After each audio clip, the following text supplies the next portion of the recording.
من الشيطان الرجيم بسم الله الرحمن الرحيم إنما حرم عليكم الميتة والدم ولحم الخنزير وما أهل به لغير الله فمن اضطر غير باغ ولا عاد فلا إثم عليه إن الله غفور رحيم۔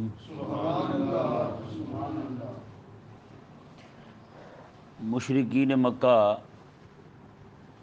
یہ کچھ اللہ تبارک و تعالیٰ کی حرام کی ہوئی چیزوں کو حلال ٹھہراتے تھے، اور جن چیزوں کو اللہ تبارک و تعالیٰ نے حلال ٹھہرایا تھا انہیں یہ حرام ٹھہراتے تھے۔ اور کچھ یہودی جو ہیں وہ بھی اعتراض کرتے تھے، کیونکہ وہ خنزیر کا گوشت کھاتے تھے۔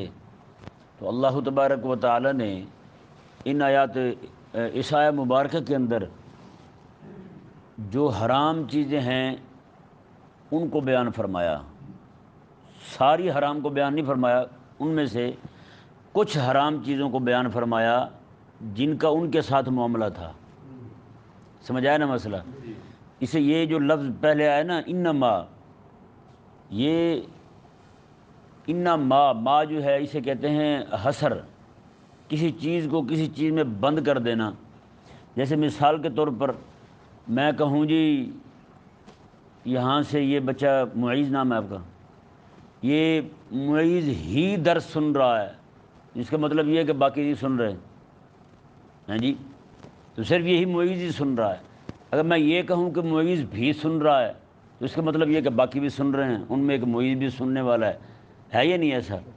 تو یہ ہی میں حصر آ جاتا ہے، ہماری زبان میں ہی جو ہے یہ حصر کے لیے استعمال ہوتا ہے، تو اور بھی جو ہے یہ عموم کے لیے استعمال ہوتا ہے کہ نہیں؟ سمجھ آیا مسئلہ؟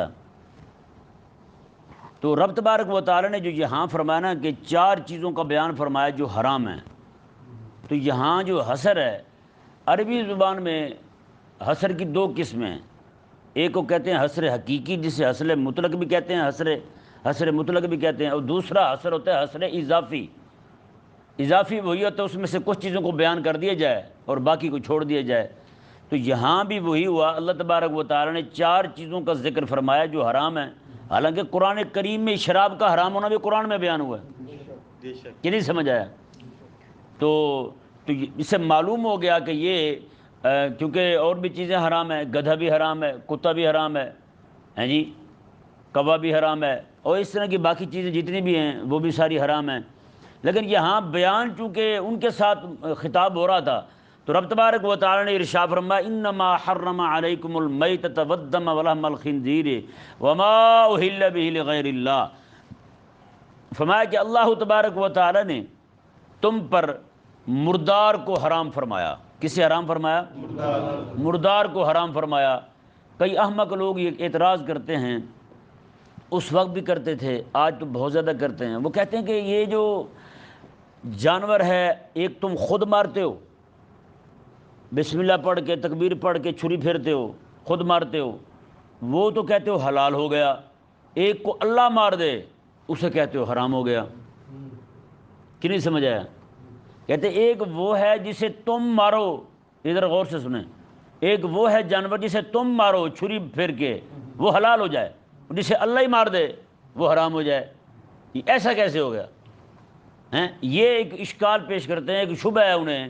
یہ ایسے شبہات انہی لوگوں کو ہوتے ہیں جن کے دلوں میں رب تبارک و تعالیٰ کی وحی کا نور نہیں جاتا کہ نہیں؟ سمجھ آیا؟ کیونکہ گندی جگہ پہ گندی چیزیں اگتی ہیں کہ نہیں؟ روڑی پہ آپ نے گندگی کا ڈھیر ہوگا، وہاں بارش پڑ جائے تو گندی چیزیں ہوگی نا، وہاں بدبو بڑھ جائے گی، اور آپ باغ میں چلے جائیں وہاں اگر بارش آ جائے تو بارش آنے کے بعد بندے کا دل چاہتا ہے کہ بندہ باغ میں جائے کہ نہیں؟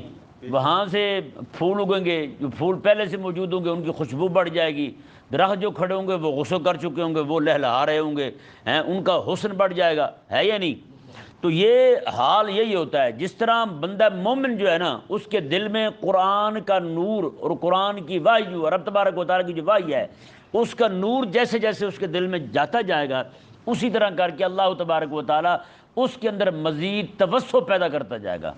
ہیں جی، اور یہی وجہ ہے کہ جو بڑے بڑے بزرگ گزرے ہیں ان کے بارے میں حضرت سلطان بہو رحمہ اللہ ارشاد فرماتے ہیں، میں دل دریا سمندر ڈونگے، میں یہ دل جو ہے نا یہ دریا ہیں اور سمندر سے بھی گہرے ہیں، دل دریا سمندر ڈونگے کون دلاں دیاں جانے ہو، وچے بیڑے وچے جھیڑے وچے ونج مہانے ہو، کہتے ہیں سارا کچھ اسی دل کے اندر ہے، بندہ غور کرنے والا ہو، اتنی وسعت رکھی اللہ تبارک و تعالی نے بندہ مومن کے دل کے اندر۔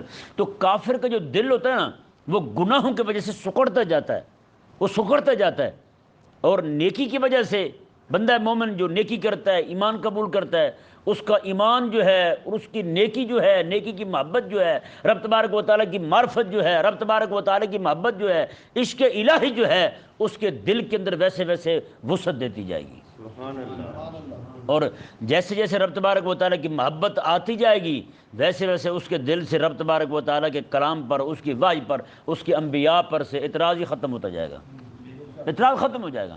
اعتراض وہیں ہوتا ہے جہاں محبت نہ ہو۔ کہ نہیں سمجھ آیا مسئلہ؟ چھوٹا سا بچہ ہوتا ہے نا وہ پیارا ہوتا ہے، بندے کو بڑی محبت ہوتی ہے، چھوٹا سا بچہ جناب ابے کی داڑھی بھی کھینچ لے تو بچہ ابا خوش ہوتا ہے، منہ چومتا ہے اس کا، واہ واہ واہ ہیں میرا بیٹا۔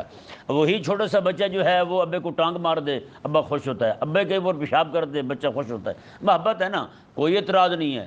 اچھا وہی بچہ جب بڑا ہو گیا 12-15 سال کا ہو گیا، ایک مرتبہ پیشاب کرنے پر ابا منہ چوم رہا تھا، اب وہی بچہ گلاس پانی کا بہا دیتا ہے تو اسی پہ لڑائی ہو رہی، ابا جلال میں آ گیا، کیونکہ اب وہ والا تعلق نہیں رہا، وہ والی محبت نہیں رہی، تو اب اس کی ایک ایک بات پہ اعتراض ہوگا۔ تو بھائی یہی حال بندہ مومن کا رب تبارک و تعالیٰ کے ساتھ ہے کہ بندہ مومن جو ہے وہ رب تبارک و تعالیٰ کی محبت اس کے دل میں آ جائے، اس کے احکامات کی محبت پھر آئے گی، اس کے انبیاء کی محبت پھر آئے گی، اس کی ایک ایک چیز کی محبت آئے گی اس کے دل کے اندر، تو وہ کسی چیز میں جہاں محبت ہوتی ہے وہاں اعتراض تو نہیں ہوتا۔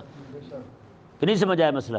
کریم آقا علیہ السلام کا فرمان ہے، سیاستہ میں یہ حدیث شریف موجود ہے، آقا علیہ السلام میں کہ تیرا کسی سے محبت کرنا جو ہے نا یہ تجھے گنگا بھی کر دیتا ہے، تجھے بہرا بھی کر دیتا ہے، کیونکہ جہاں محبت ہو جائے نہ وہاں کچھ کسی کا اعتراض سنائی دیتا ہے نہ وہاں کچھ خود اسے دکھائی دیتا ہے یہ نہیں؟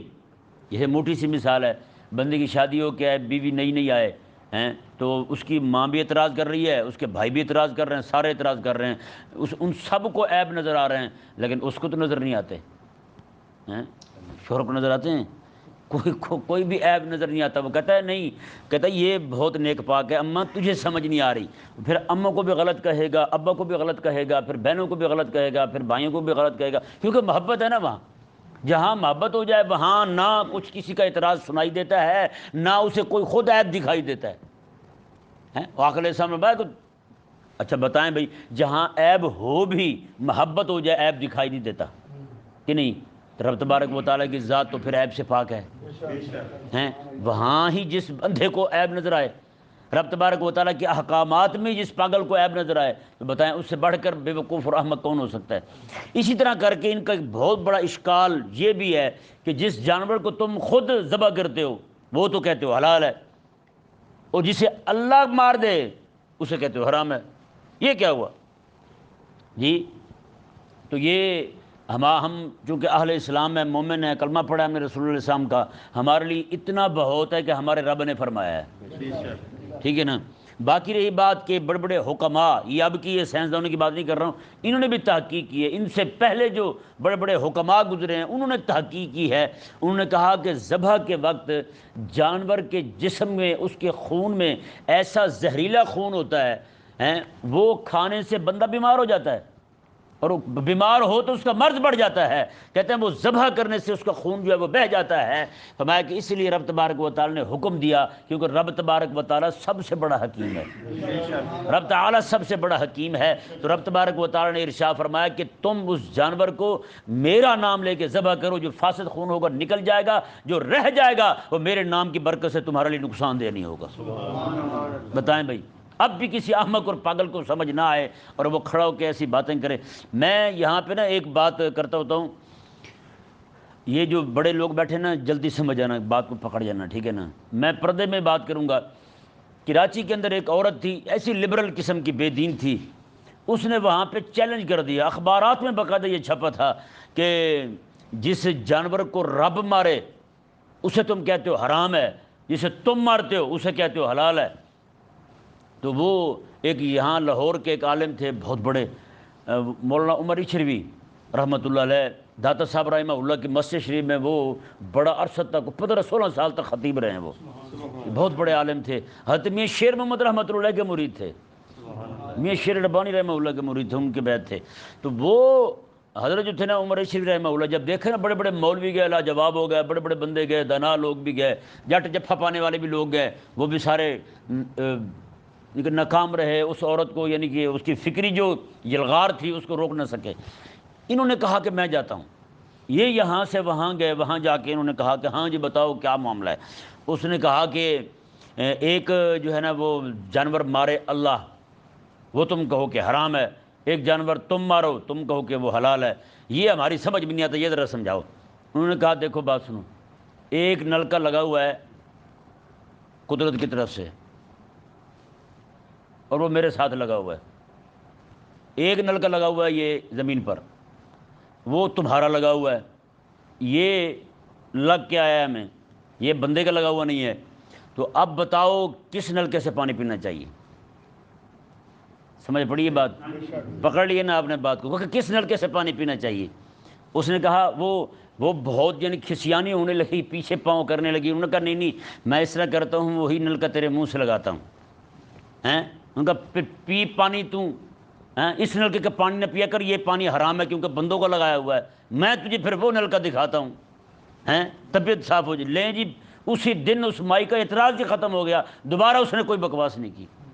تو ایسے وہ کہتے ہیں جیسا منہ ہو نا ویسی چپیٹ مارنے میں کوئی مشکل ہے نہیں ہوتی کسی کو بھی، جیسا منہ ہو ویسی چپیٹ مار دینا، یہی حال کا تقاضا ہوتا ہے، مقتضائے حال کہتے ہیں اسے عربی زبان کے اندر۔ جیسا حال ہو اس کے تقاضے کے مطابق کام کرنا، یہ بالکل ٹھیک ہوتا ہے۔ اس میں کئی سارے لوگ کہتے ہیں نہیں جو بہت گندی بات سنا دی ہے، میں نے کہا آپ کو تو اس سے بھی بڑی بڑی گندی باتیں آتی ہیں۔ آپ گھر میں بیٹھی بیٹیوں کے سامنے فلمیں بھی دیکھ لیتے ہیں جو لڑکیوں کو اٹھا کے بھاگ رہے ہوتے ہیں۔ میں نے کہا یہ تجھے گندی بات میں نے نہیں سنائی، کہ نہیں سمجھ آیا مسئلہ؟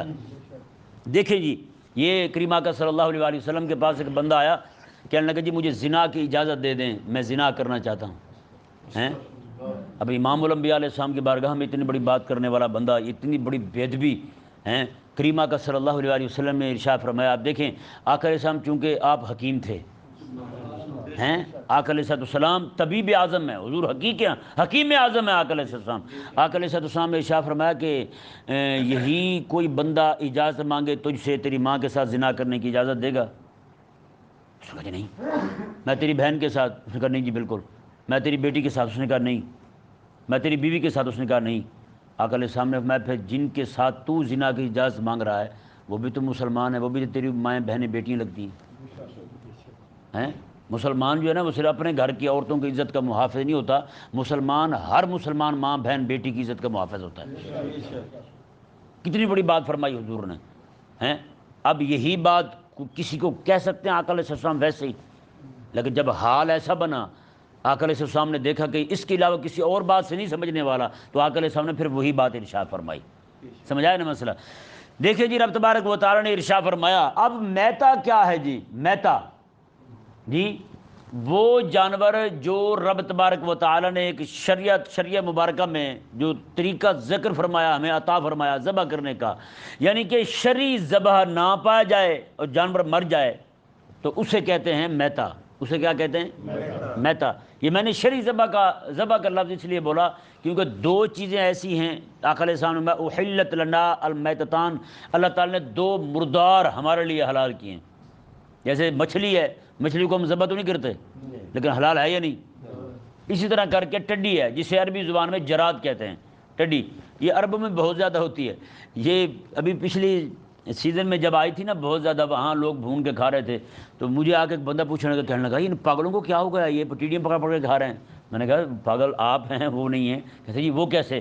میں نے کہا خدا کے بندے رب تبارک و تعالیٰ نے یہ حلال کیے ہیں، اب وہ بھی بغیر ذبح کے اسے کھانا حلال ہے۔ ہوتا یہ کہ مچھلی ہوتی ہے نا، مچھلی یہ دریا میں یہ جہاں کہیں بھی ہو، تالاب میں جہاں بھی ہو، تو اس کے انڈے وہاں ہوتے ہیں، وہیں پہ پانی پڑتا رہے جی، وہ پانی وہاں کھڑا رہے، انڈے پھوٹ جائیں ٹوٹ جائیں ان میں سے بچے نکل آئیں تو وہ مچھلیاں بنتی ہیں۔ انڈے وہیں پڑے ہوں، پانی خشک ہو جائے تو وہی پانی کی ٹڈی بنتی ہے۔ وہی مچھلی انڈے کی ٹڈی بنتی ہے، پانی خشک ہو جائے، دھوپ کے ساتھ وہ انڈے پک جائیں تو پھر وہ اس میں سے وہ پرندہ بن کے نکل جاتا ہے، وہ ہوا میں اڑنے والا ہوتا ہے، اسے ٹڈی کہتے ہیں، عربی میں جراد کہتے ہیں اسے، وہی ایسے سمجھے وہ مچھلی ہی ہے، ٹھیک ہے نا۔ یہ اللہ تبارک و تعالیٰ کی قدرت ہے، رب تبارک و تعالیٰ نے جسے مچھلی بنانا ہے، جسے ٹڈی بنانا ہے، ٹھیک ہے نا جی۔ تو وہ بھی حلال ہے، یعنی اسے بھی پکڑ کے ایسے گردن میں روڑ کے اس کو کھا سکتے ہیں، یہ ایسے مر جائے تو آپ اسے کھا سکتے ہیں آپ پکڑ کے، ٹھیک ہے نا جی۔ رب تبارک و تعالیٰ نے ارشاد فرمایا جی، ایک تو یہ ہو گیا، اب ذبح جو ہے وہ اس کی پھر دو قسمیں بنتی ہیں بھائی، یہ مسئلہ غور کے ساتھ سننے والا ہے۔ ذبح کی دو قسمیں، ایک ہے ذبح اختیاری، ایک ہے ذبح اضطراری۔ ذبح اختیاری تو وہی ہے کہ جانور آپ کے ہاتھ میں ہے، چھری بھی آپ کے ہاتھ میں ہے، تو آپ اسے ذبح کریں گے تو ذبح کرتے وقت اس کی رگوں کا کاٹنا یہ ضروری ہے، یہ ذبح اختیاری میں ہے کہ رگیں کاٹنی ہے، کتنی کاٹنی ہے، ساری تعداد بھی بیان کر دی گئی، اور کہاں تک کاٹنی ہے، کہاں سے کاٹنی ہے یہ بھی بیان کر دیا گیا، اسے ذبح اختیاری کہتے ہیں۔ اور ذبح اضطراری کیا ہے؟ یہ تیر کے ساتھ، شکار کے ذریعے، وہ چاہے کتے کے ساتھ ہو، چاہے پھر وہ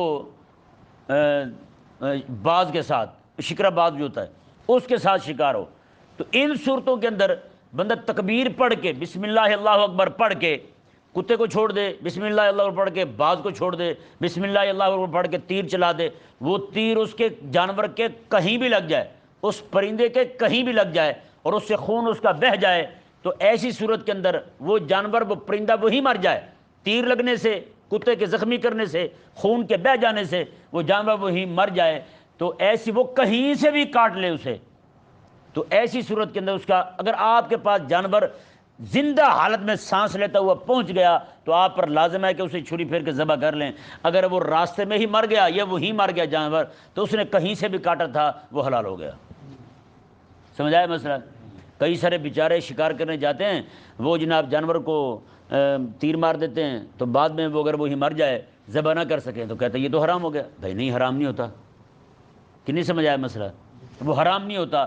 اگر جانور، یہ اسے کہتے ہیں ذبح اضطراری، کیا کہتے ہیں؟ یہ لفظ بولے نا کچھ نہیں ہوتا انشاءاللہ۔ ذبح اضطراری، آپ نے کتے کو چھوڑا، اب مزے کی بات دیکھیں، کتا جو وہ ناپاک ہے یا نہیں؟ یہاں پہ بڑی مزیدار بات ہے، اور فرمایا کہ حدیث شریف میں الفاظ ہیں الکلب المعلم، سکھایا ہوا کتا، علم والا کتا ہے۔ اور علم والے کی کتے کی پہچان کیا ہے؟ اس کی پہچان یہ ہے کہ وہ شکار کرے نا، خود نہ کھانا شروع کر دے۔ اگر خود کھانا شروع کر دیا تو اس نے آپ کے لیے شکار نہیں کیا، پھر حرام ہوگا، وہ حلال نہیں ہوگا۔ وہ شکار کرے اور لے کے سیدھا آپ کے سامنے آ کے رکھ دے، اس میں سے کھائے نہ، جیسے اس نے منہ مارا تھا ویسے پکڑے آپ کے سامنے آ کے رکھ دے، تو یہ شکاری کتا ہے، یہ علم والا کتا ہے۔ کون سا کتا ہے؟ علم والا کتا ہے۔ سبحان اللہ، یہ علماء نے یہاں پہ بڑی زبردست بات فرمائی ہے، وہ فرماتے ہیں دیکھیں اگر کتے کو بھی تھوڑا علم آ جائے ہیں تو رب تبارک و تعالیٰ اسے اتنی عزت دیتا ہے، اس کے منہ لگے ہوئے کو بھی رب تبارک و تعالیٰ حرام نہیں کہتا کہ اب کتا منہ مار گیا ہے تو اب یہ حرام ہو گیا، یہ کوئی اور حکم نہیں لگتا اس پر۔ تو باتیں ہیں، بتائیں بھی، جس بندے کو رب تبارک و تعالیٰ پھر اپنے دین اور شریعت کا پورا علم عطا فرما دے، اس کا کیا مقام بلند ہوگا یار، اس کی کیا شان ہوگی۔ تو یہ ذبح اضطراری اور اختیاری، یہ دو چیزیں بیان ہو گئی آپ کے سامنے۔ رب تبارک و تعالیٰ نے جو دوسری چیز حرام فرمائی وہ ہے بدم، خون۔ یہ ذہن میں رہے، عرب لوگ جو تھے نا وہ پہلے خون کو جمع کرتے تھے، خون سارا جمع کرتے تھے، اسے پھر جماتے تھے، خون جم جاتا نا پڑا ہوا، خون کو جماتے تھے، جمانے کے بعد اسے گھی ڈال کے توے کے اوپر تل کر کھایا کرتے تھے، توے کے اوپر تل کر کھایا کرتے تھے، تل کے اسے پھر کھا جاتے تھے۔ تو رب تبارک و تعالیٰ نے اسے بھی حرام قرار دیا۔ یہ ذہن میں رہے، اس سے وہ خون مراد ہے جو خون ذبح کرتے وقت بہہ رہا ہو، ذبح کرتے وقت بہہ رہا ہو، بہنے والا خون حرام ہے۔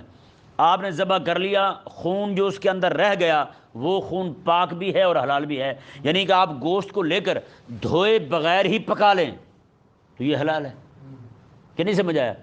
اگر وہ باہر بہنے والا خون اسے نہیں لگا تو آپ اسے پکا سکتے ہیں اور کھا سکتے ہیں، بالکل جائز ہے۔ اور وہی خون جو ہے، آپ جانور کو ذبح کرنے کے بعد خون بہہ گیا، باقی جب اس کے اندر جو خون رہ گیا وہ آپ کے جسم کے ساتھ لگ جائے، کپڑوں کے ساتھ لگ جائے، آپ کے کپڑے ناپاک نہیں ہوں گے، چاہے پورے کا پورا تر ہی کیوں نہ ہو جائے آپ کا لباس، آپ اسی لباس کے اندر وضو کر کے نماز پڑھ سکتے ہیں، آپ کی نماز ہو جائے گی۔ سمجھ آ گیا مسئلہ؟ یہ دم مصفوع اور دم غیر مصفوع میں فرق ہے۔ بہنے والا خون ناپاک ہے، بہنے والا خون پلید ہے، وہ حرام ہے۔ جو رہ گیا ہے خون، وہ خون پاک بھی ہے اور حلال بھی ہے۔ ٹھیک ہو گئی جی۔ آگے فرمایا ولحم الخنزیر، اور خنزیر کا گوشت۔ کس کا گوشت؟ خنزیر کا گوشت۔ یہ خنزیر جو ہے نا، یہ بہت زیادہ کھاتے ہیں کافر لوگ، یہود و نصارہ میں یہ بہت زیادہ پائی جاتی ہے یہ عادت، نعوذ باللہ من ذالک۔ یہ سارے جانوروں میں بغیرت ترین جانور یہی ہے، ٹھیک ہے نا۔ آج تو یہ خود سائنسدان، ان سے بھی پہلے حکماء جو تھے مسلمان حکیم لوگ، حکماء جو ہیں وہ اس کے تجربے کر چکے ہیں، دیکھ چکے ہیں خوردبینوں کے ذریعے۔ وہ کہتے ہیں اس کے اندر ایسے ایسے فاسد اور گندے کیڑے ہوتے ہیں اس کے گوشت کے اندر، جو عام ایسے نظر نہیں آتے، وہ دوربین سے، خوردبین سے نظر آتے ہیں۔ انہوں نے وہ دیکھا، اس کے ساتھ خوردبین کے ساتھ دیکھا انہوں نے، تو دیکھ کے انہوں نے بتایا، انہوں نے کہا بھئی اس کے اندر تو رب تبارک و تعالیٰ نے ایسے منع نہیں کیا، اس کے اندر بہت سارے مفاسد ہیں، اور جو بندہ یہ کھاتا جائے گا، ظاہری بات ہے جو چیز بندہ کھاتا ہے اس کے اثرات بھی اس بندے میں آتے ہیں، اس کی طبیعت میں آتے ہیں، ہے یہ نہیں؟ تو جیسے ایک ہمارے لاہور کے اندر پہلے اللہ تبارک و تعالیٰ بچائے، لوگوں کو غیرت دے، گدھے کا گوشت بیچنا شروع کر دیا تھا انہوں نے، ہے یہ نہیں؟ اور گدھا بے تحاشا بیچا گیا ہے، کئی ساری جگہوں پر کتے کا گوشت بیچتے ہوئے بھی پکڑے گئے ہیں جی۔ لاہور میں ہی ایک بندہ تھا، ایک بندہ اس کے پاس بڑے ذوق شوق کے ساتھ آ کے کھاتا تھا، وہ بریانی اس کے پاس، کہتے بریانی بڑی مزیدار تھی، اس نے کہا زندگی میں کہیں بھی نہیں کھائی، تو وہ بار بار جا کے کھائے۔ ایک بار اس نے بتا دیا، اس نے کہا بندہ اپنا ہے چلو بتا دیں، اس نے کہا سر یہ کوئی بکرا نہیں ہوتا، یہ گدھا ہوتا ہے۔ اس نے کہا گدھے کے گوشت کو فلاں فلاں مثالہ لگا دیں، کہتا جی یہ تو بکرے کے گوشت سے بھی زیادہ مزیدار ہوتا ہے، ٹھیک ہے نا جی۔ اب حالت یہ ذہن میں رہے بھائی، حلال کھانے سے اللہ تبارک و تعالیٰ کی محبت دل میں پیدا ہوتی ہے، اور حرام کھانے سے رب تبارک و تعالیٰ کی بارگاہ سے دوری پیدا ہوتی ہے، اور عبادت تک کا لطف اور مزہ نہیں رہتا اس بندے کے پاس۔ وہ بندہ بالکل ایسے سمجھے مجبور ہو کے اگر نماز پڑھے گا بھی صحیح، ایسی حالت میں پڑھے گا۔ تو اس لیے ہر بندے کو چاہیے کہ وہ حرام چیزوں سے بھی بچے اور حرام طریقوں سے بھی بچے۔ رب تبارک و تعالیٰ نے ارشاد فرمایا جی، دیکھیں آگے، وما اہل بہ لغیر اللہ، اور ہر وہ جانور جس پر اللہ کے علاوہ کسی اور کا نام لے کر اسے ذبح کیا جائے۔ جی یہ مشرکوں کا طریقہ تھا کہ وہ جانور کو ذبح کرتے وقت نا جی، وہ بسم اللہ بسم العزا اس طرح پڑھ کے ذبح کرتے تھے، یعنی بت کے نام کے ساتھ ذبح کر رہے ہیں، لات بت کے ساتھ، منات کے ساتھ، عزا کے ساتھ، حبل کے نام کے ساتھ، اس طرح کر کے بتوں کے نام لے کر وہ جانور ذبح کرتے تھے۔ جیسے ہم جانور کو ذبح کرتے وقت اللہ تعالیٰ کا نام لیتے نا، وہ اس وقت بتوں کا نام لیتے تھے۔ اب اس آیت مبارکہ کے دو مفہوم ہیں، ایک تو یہ ہے کہ جانور کو ذبح کرنا اور اس وقت غیر اللہ کا نام لینا، وہ جانور بالاتفاق حرام ہے، بالاتفاق حرام ہے، پوری امت اس جانور کو حرام کہتی ہے، کوئی ایک بندہ بھی اسے حلال نہیں کہتا۔ اب دوسری بات یہ ہے کہ کسی جانور کو بزرگوں کے نام لگا دیا جائے کہ یہ فلاں بزرگ کے نام پر ہے، یا کسی جانور کو بت کے نام پر کر دیا جائے کہ یہ فلاں بت کے نام پر دیں گے جانور، جیسے ہندو کرتے ہیں، مشرک پہلے بھی کرتے تھے، آج بھی جہاں مشرک پائے جاتے ہیں اپنے بتوں کے نام پر جانور چھوڑتے ہیں۔ تو آیا کہ وہ جانور، اس جانور کو جس کو بت کے نام لگا دیا گیا، یا کسی بھی اللہ کے علاوہ کسی کے نام لگا دی، کسی بزرگ کے نام لگا دیا گیا کہ فلاں بزرگ کے نام کا جانور ہے جی، تو اب اس جانور کو حلال کہیں گے اگر اس کو بسم اللہ پڑھ کر، بسم اللہ کو پڑھ کے ذبح کر دیں، وہ حلال ہے یا حرام ہے؟ اہل سنت میں جمہور اہل سنت یہی کہتے ہیں کہ وہ جانور جو پہلے کسی بت کے نام لگا دیا گیا، نام زد کر دیا گیا، یا کسی بزرگ کے نام زد کر دیا گیا، جیسے کہتے ہیں یہ 11ویں کا جانور ہے، بعد میں ذبح اس کا اللہ کے نام پر ہو تو وہ حلال ہے۔ وہ کیا ہے؟ وہ حلال ہے، کیونکہ ذبح جب کیا جا رہا ہے تو وہ اللہ کے نام پر کیا جا رہا ہے، اس لیے پہلے کس کے نام پر تھا اس سے کوئی مطلب نہیں، اس سے کوئی سروکار نہیں، ٹھیک ہے نا جی۔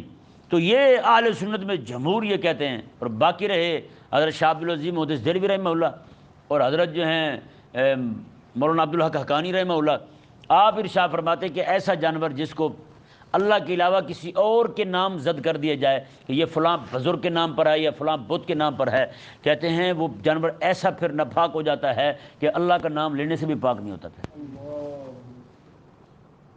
کہ نہیں سمجھ آیا مسئلہ؟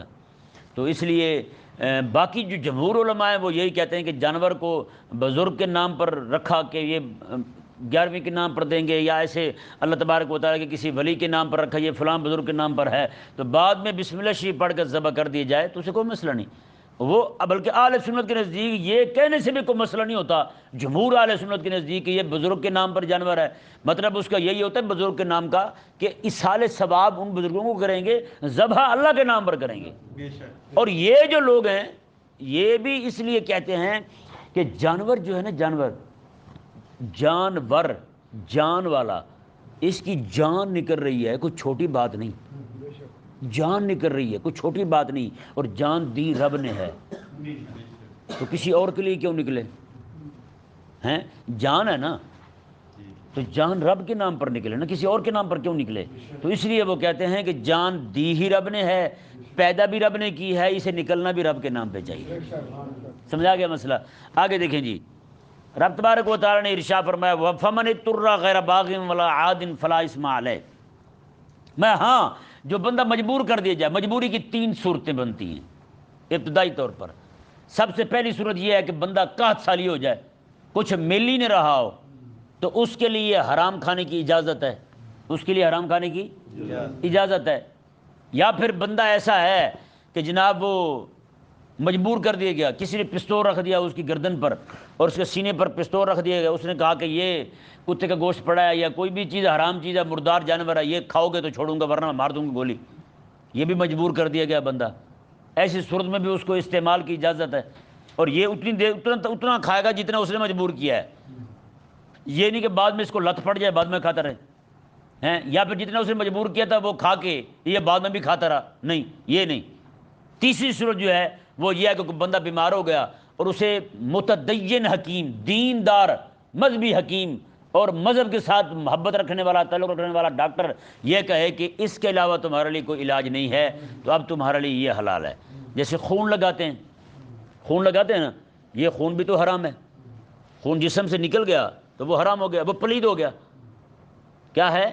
پلید ہے، تو وہ حرام بھی ہے پلید بھی ہے، تو اب بندے کو لگانا حرام میں شفا نہیں، یہ بھی تو آقا علیہ السلام کا فرمان ہے، تو اب یہاں لگایا جا رہا ہے، کیونکہ اب متدین حکیم نے کہہ دیا ہے کہ اگر آپ یہ خون نہیں لگائیں گے تو آپ کی جان جانے کا خطرہ ہے جی۔ تو اس لیے یہاں بھی اضطرار کی صورت پائی جا رہی ہے، تو اس لیے علماء نے اجازت دی کہ انتقال خون کی، کہ مریض کو خون لگایا جا سکتا ہے اسے، جیسے مریض بندہ ہو جائے حکیم کے کہنے پر اسے حرام چیز سے بھی اس کا علاج کیا جا سکتا ہے، پلید چیز کے ساتھ بھی اس کا علاج کیا جا سکتا ہے، ایسی ہی صورتحال وہاں بھی ہوگی جہاں پہ بچے ذرا غور کے ساتھ بیٹھیں، اس طرح نہ بیٹھیں بچے، شاباش میرے پتر، ذرا توجہ کے ساتھ بیٹھیں، اس طرح نہ بیٹھیں کہ جیسے بالکل آپ پریشان ہو کے بیٹھیں، نہیں، خوش ہو کے سنیں گے تو آپ کو بات صحیح سمجھ آئے گی، یہ باتیں آپ کے لیے ضروری ہیں بچے، ٹھیک ہے؟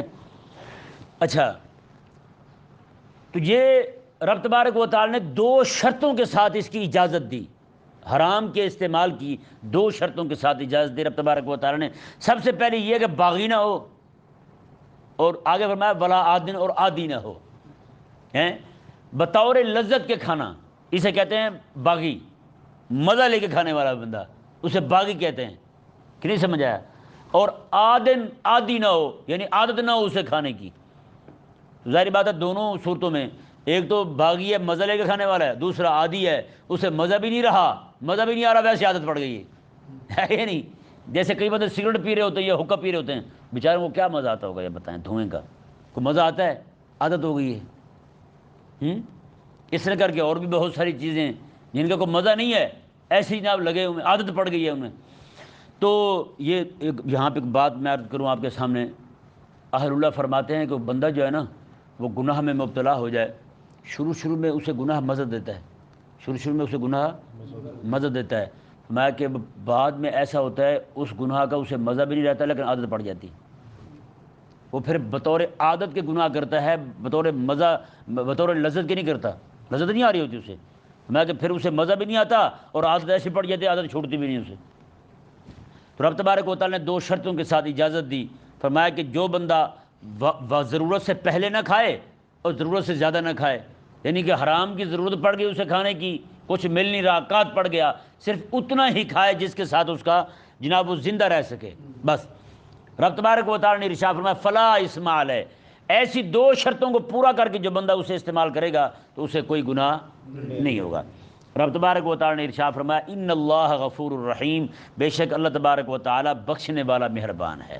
یعنی کھاتے ہوئے کوئی ایک آدھا لقمہ آگے پیچھے ہو گیا ہے، اوپر نیچے ہو گیا ہے، تو میں اللہ تبارک و تعالیٰ بخشنے والا مہربان ہے جی۔ رب تبارک و تعالیٰ نے ارشاد فرمایا جی، یہاں تک تو بیان ہوا اس حرام کا جو حرام سوری ہے، سامنے یہ حرام ہے جی۔ اب آگے وہ حرام بیان ہو رہا ہے جو مانوی حرام ہے۔ کون سا حرام ہے؟ مانوی حرام ہے۔ وہ کیا ہے جی؟ وہ تھی دین فروشی، دین بیچنا۔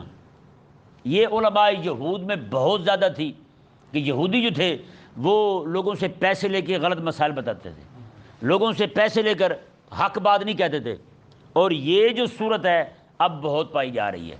ہمارے مولوی بیچارے صرف تنخواہ کی خاطر دین بیانی نہیں کرتے، حق نہیں کہتے، حق نہیں کہتے۔ انہیں پتہ بھی کہیں گے تو فلاں ناراض، کہیں گے تو وہ ناراض، یہ بات کہیں گے تو وہ ناراض، یہ کہیں گے تو وہ ناراض، تو اس لیے حق نہیں کہتے۔ سمجھ آیا مسئلہ؟ ہاں ایک فتنہ اٹھنے کا خدشہ ہو تو وہ ایک الگ بات ہے، ویسے حق نہ کہنا صرف پیسے کے لالچ میں، نوکری کے لالچ میں، کہیں چھٹی نہ ہو جائے، اس لیے تو یہ والی صفت جو ہے یہ یہودیوں سے انہیں منتقل ہوئی ہے، اور کوئی بات نہیں۔ رب تبارک و تعالیٰ نے ارشاد فرمایا یہودیوں کو، میں تم جو آج اعتراض کرتے پھرتے ہو کہ مسلمان جو ہیں یہ ذبح کیا ہوا جانور کھا جاتے ہیں، یہ تو یہ ہے وہ ہے، فرمایا تم مسلمانوں کو کسی حرام چیز کے یہ تانے نہ دو اس طرح کے، میں تم خود حرام میں مبتلا ہو، تم خود لوگوں سے پیسے لے کر مسئلے غلط بتاتے پھرتے ہو، تم خود رب تبارک و تعالیٰ کے دین کو بیچ رہے ہو، تم دین فروش ہو، ٹھیک ہے نا جی۔